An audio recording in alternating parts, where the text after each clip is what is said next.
You're very welcome back to the show. Our next guest is a man who knows how to stand his ground. He is widely regarded as one of the greatest goalkeepers in the history of hurling. Brendan Cummins, great to have you on the show. Great to have you with us, Brendan. Before we go back looking at your career and stuff like that, let's go back to last weekend. Wexford and Tipperary, league semi-final. Davy Fitz comes out and this happens. There's a bit of a ruckus. Yeah, Davy obviously felt aggrieved that the Tipperary forwards had fouled one of their defenders coming out early enough in the game, in the first half. Turnover, Noel McGrath gets through and sticks the ball into the net, and while the goalie's picking it out of the net, Davy then marched across the middle of the field to confront the referee, Kerwin. And you can see there from the clip, Jason Ford comes across to meet him. Now you'll see Davy's missing something, which is a hurley, so it's dangerous going out onto a pitch. But on a more serious note, yesterday he received it looks like he received a ban for 8 weeks. 8 week ban. 8 week ban, which, like, the GA do have to make a stance, because you can have managers coming into that area. He's a bit of a Tasmania now as managers go, let's be straight about it, isn't he? He is. Now, there's passion, but there's also discipline. Yeah. And I think the discipline part really fell down there. And while you can see in his eyes the aggression and all Look that, at his like, fists. They're ready for action. And like, that's the way he is. But he was then fighting against the tide, really, because he had a feeling, I'd say, going down the tip could take the game away from him quickly, which might bust the enthusiasm he has in Wexford. So a lot of his frustrations were out of protecting his patch, but it's wrong, though. He's got to miss the first game against Kilkenny as well, which is huge. He is, yeah, absolutely, yeah. Now, maybe they might get a pair of glasses and a moustache or something for him and put him down on the touchline. With a moustache around there. It's going to be like it is going to be unusual. The tension down now. If Wexford get over the round robin winner, which you'd probably expect them to do that, below in Wexford Park, the tension that day is going to be fantastic. And Kelly can come to that. And this is just another ingredient in the mix. It's you know, it's going to make it interesting. When you're watching this, and you know, you're gone now for what is it, 2013 you retired? Yeah, July 13, Kilkenny put into me, yeah. How is it for you now? I mean, do you feel, are you over it in the sense, because we've interviewed a lot of GA players over the last while here, and of course rugby guys and all that kind of stuff, and they say it's still difficult, especially for the year afterwards. I find it very difficult to not be part of it. Yeah, like I was too bad. I went on to the Sunday game team after, so that was a great distraction throughout the summer, but it really hit me, the national anthem in the 2014 All-Ireland final.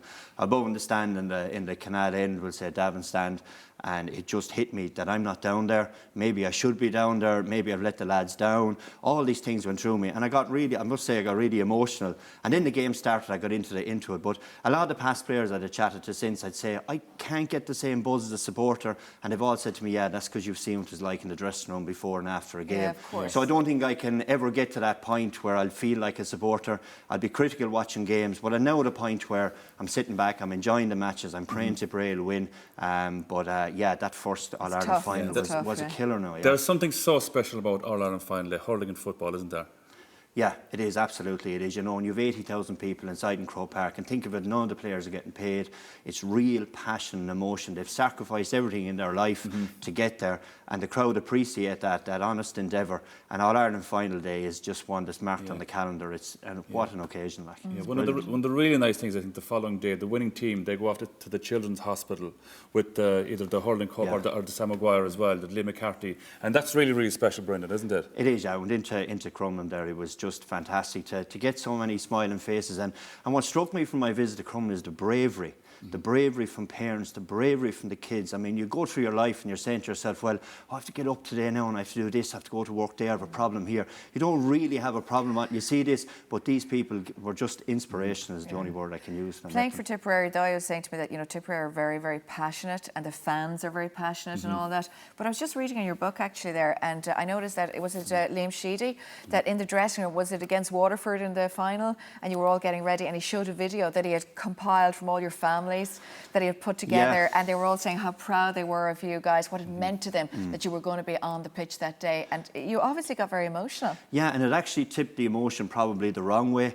and we didn't do it the following year. We played Waterford in 2008 semi-final, we were 7 or 8 points to 2 down after about 20 minutes, and Liam went around the amount of effort, and a lot of managers do that. They show the pictures of families and all, because it's a passionate game. Like, skill, I would think, is a given, but work rate in hurling separates the winners from the losers. So if you can inspire somebody to work harder because they're doing it for more than themselves, that's the key to good management. So that was the thing. It was kind of really almost like one of those, you know, leadership things. It adds to the passion to make you go forward and try harder. It does, and a lot of teams going in on the bus or before the games will show videos going in the bus of the players training, of the commitments they've made. I find that interesting. Like all those things, because you have to be lit up for these things, like, you know. And Owen Kelly would have said it before in our dressing room, if you're thinking about yourself now, lads, then you're nervous. You're only nervous if you're thinking about yourself. And inside in the dressing room, if you think about the collective and you're worried about the guy beside you, you're not worried about yourself anymore, and you play better. You know, and that's the whole trick to getting fellas at the right tone. It's interesting, I like it. It's just so interesting, that psychology. There's some great pictures in the book as well, it's fantastic. We mentioned Liam Sheedy there as well, and Michael Ryan, the current manager, and a guy there called Eamon O'Shea. He was very good to you, wasn't he? He was, yeah. When Professor O'Shea came in, my first one-to-one, he said nothing. I was wondering, who's this lad? No one really knew him. You know, and inside, and you sit in front of Liam Sheedy and Mick Ryan, they're formidable figures, and then Eamon was sitting like that looking, you know, and I go, watch it, and he said nothing.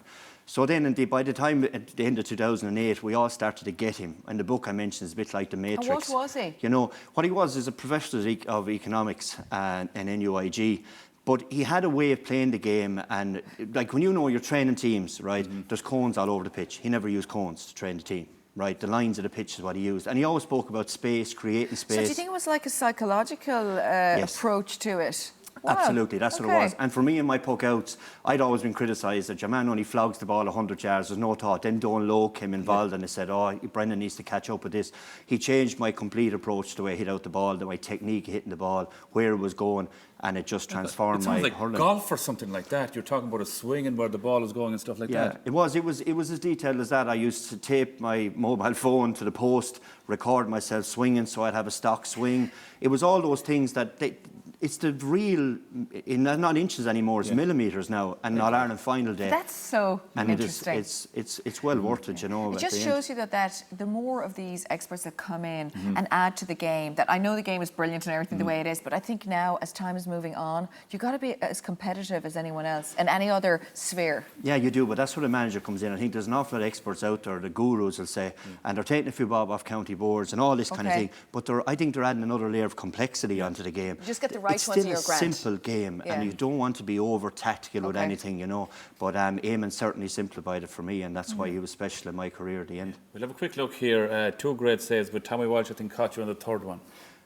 Still it's Kilkenny, and it's stopped again by Cummins. Coming up to Walsh. What a sequence! What a save again! Back to Walsh again, and it's a goal eventually by Tommy Walsh. 4 shots saved by Brendan Cummins. A second goal of the second half. He was just saying there, Brendan, you started Tommy Walsh's career. And actually helped him when he went wing back, because he was finding with some load of puck outs as well coming out from my goal. But yeah, look, there's times in your life where all the training comes together. That was one, and it was a pity they stuck in the net in the Well, it's very hard, like I said, to save the first one and then to save the second one. Just unlucky that he got a third. I think it must be the worst job to be in goals, to be honest. Be like, oh gee, if I let this in, I'm dead. Brendan, Seriously. a fantastic book. Yeah. Great stories inside, the great pictures about it, and thanks very much for coming to see us. Great to meet you, Brendan. Thank you.